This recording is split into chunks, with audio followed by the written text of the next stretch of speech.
আমরা অনেক রক্ত দিয়ে স্বাধীনতা পেয়েছি, দেশটাকে গড়ে তুলব। এই দেশের মানুষ বিশ্বের দরবারে মাথা উঁচু করে চলবে। আর আজকে সেখানে কি হলো? আজকে সেই সম্মানটা ধুলায় মিটিয়ে দিল নিজেরা। ধ্বংসযজ্ঞ আমি দেখলাম, এটা কারোর পক্ষে সহ্য করবে না।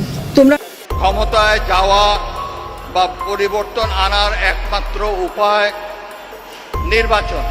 যে সততা, ওনার যে ত্যাগ এবং ওনার যে ডেডিকেশন, এটা কোনো তুলনা হয় না। একটা দিনহীন জীবনযাপন করেছেন উনি, একদম গণমানুষের মতো জীবনযাপন করেছেন। আর আমরা যখন এর পাশাপাশি এখনকার ছাত্র নেতাদের 10 কোটি টাকার গাড়িতে ঘুরতে দেখি, তখন ভাবি যে আসলে আমাদের কাকে। দর্শক শ্রোতা, শেখ হাসিনাকে নিয়ে নতুন কিছু আপডেট এসেছে, যেই খবরগুলো আমরা পেয়েছি। চলুন দর্শক, আমরা কথা না বলে সেই আপডেটগুলো দেখে আসি, তারপর আপনাদের গুরুত্বপূর্ণ মতামত অবশ্যই কমেন্ট বক্সে জানিয়ে যাবেন। আমরা অনেক রক্ত দিয়ে স্বাধীনতা পেয়েছি, দেশটাকে গড়ে তুলব। এই দেশের মানুষ বিশ্বের দরবারে মাথা উঁচু করে চলবে। আর আজকে সেখানে কি হলো? আজকে সেই সম্মানটা ধুলায় মিটিয়ে দিল নিজেরা। ক্ষতিকার হলো। আমি জানি না যারা এই সন্ত্রাসীর সঙ্গে জড়িত তাদের কিছু আসে যায় না। এই টেলিভিশনে যে ধ্বংসযজ্ঞ আমি দেখলাম, এটা কারোর পক্ষে সহ্য করবে না। তোমরা রাজাকার, তোমার বাবা রাজাকার, এটা তো তোমরাই করেছো। চেয়েছিলাম অধিকার হয়ে গেছি রাজাকার। আরে রাজাকার তো আমি তোমাদের করি নাই, তোমার নিজেরা স্লোগান দিয়ে তোমাদেরকে রাজাকার, তোমার স্লোগান দিয়েই তোমাদের পরিচয় দিয়েছো। আমি তো তাদের রাজাকার বলিনি, তারা নিজেরাই স্লোগান দিয়ে নিজেদেরকে রাজাকার হিসেবে পরিচিত করলো সকলের কাছে। তুমি কে, আমি কে, রাজাকার রাজাকার, তোমার বাবা আমার বাবা রাজাকার রাজাকার। তার মানে তারা নিজেদেরকেই রাজাকার হিসেবে পরিচয় দিল। আমরা অনেক রক্ত দিয়ে স্বাধীনতা পেয়েছি, দেশটাকে গড়ে তুলব। এই দেশের মানুষ বিশ্বের দরবারে মাথা উঁচু করে চলবে। রাষ্ট্রপতিকে 24 ঘন্টার আলটিমেটাম, এখানে আলটিমেটাম, ওখানে আলটিমেটাম, আলটিমেটাম দেওয়া, একটা মানলে আরেকটা মানলে আরেকটা। তো মুক্তিযোদ্ধার সন্তানদের তো এখন আর ওই বয়স নাই, 5% সেটাও তারা পেয়ে গেল। 11টা 11:30টার দিকে দেখলাম অনেক ছেলে মেয়ে বের হয়ে আসছে, মেয়েরা হল থেকে বের হয়ে আসছে। বাধ্য হলাম আমরা, আগুন দাও দাও করে জ্বলছে, তখন আমি হেলিকপ্টারে করে পানি দিলাম। আজকে সেই সম্মানটা ধুলায় মিটিয়ে দিল। একটার পর একটা তাদের আবদার, তাদের যে দাবি ছিল তার থেকে অনেক বেশি আমরা দিয়ে দিয়েছি। ওই মুক্তিযোদ্ধা এবং মুক্তিযোদ্ধা পরিবার বা মুক্তিযোদ্ধার দিকে যেন তাদের বেশি ক্ষোভ। আমার কথাটাকে বিকৃত করা হয়েছে। তারপরে কোটা না মেধা, মেধা না কোটা, কোটা মেধার মধ্যে 8 দফা থেকে 4 দফা আনতে হবে। এটা কি যে বাধ্য হলাম আমরা, যখন চারিদিকে এভাবে আগুন, এই টেলিভিশনে যখন আগুন লাগলো, এখানে হাজার হাজার লোকের টেলিভিশন আক্রমণ করছে।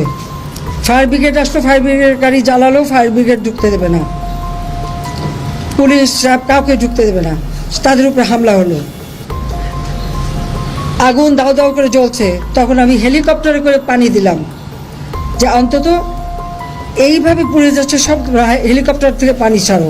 কারণ আমরা এরকম অগ্নি নিবারণের জন্য অনেক জায়গায়, এবং যে সমস্ত বিল্ডিংয়ে আগুন দিয়েছিল অনেকে ছাদে যে হাহাকার করছিল, আমরা হেলিকপ্টার দিয়ে তাদেরকে উদ্ধার করেছি। সেই নারায়ণগঞ্জে কাশপুর থেকে নিয়ে শুরু করে বিভিন্ন জায়গায় হেলিকপ্টার দিয়ে দিয়ে কিন্তু আমরা মানুষকে উদ্ধার করে তাদের যান বাঁচিয়েছি।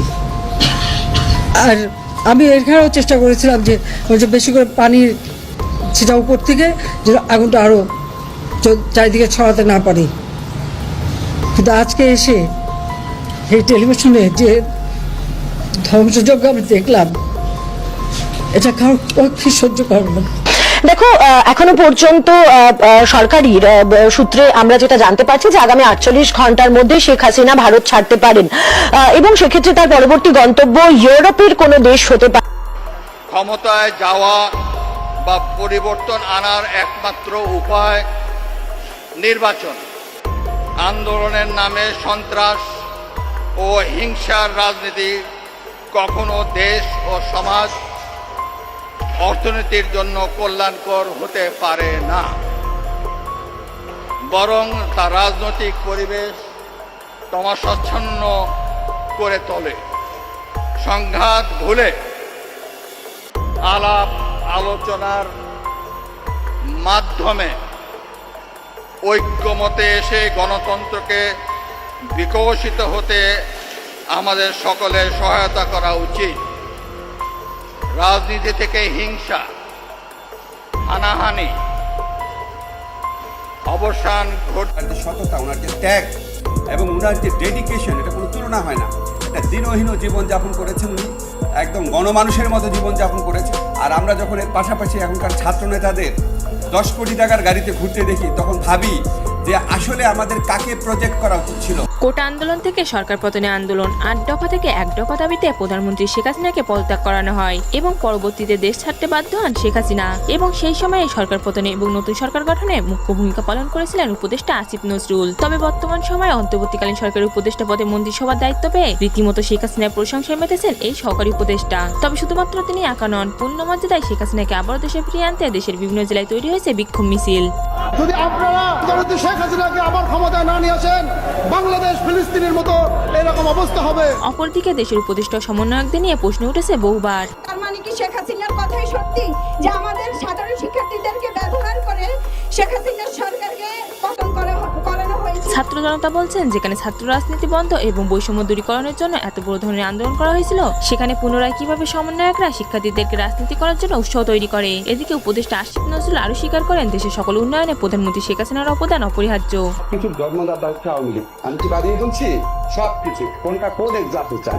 এছাড়াও খুব দ্রুতই শেখ হাসিনা দেশে ফিরবেন বলেও আশা রাখছেন আওয়ামী লীগের সমর্থকরা। প্রিয় দর্শক, দেশের বর্তমান পরিস্থিতি নিয়ে আপনাদের কি মতামত অবশ্যই জানাবেন কমেন্ট বক্সে। দর্শক শ্রোতা, আপনারা আপডেটগুলো দেখতেই পারলেন। দর্শক, আপনাদের কি মতামত অবশ্যই কমেন্ট বক্সে জানিয়ে যাবেন। পরবর্তী ভিডিও দেখার আমন্ত্রণ জানিয়ে এখনকার মতো বিদায় নিচ্ছি। আল্লাহ হাফেজ।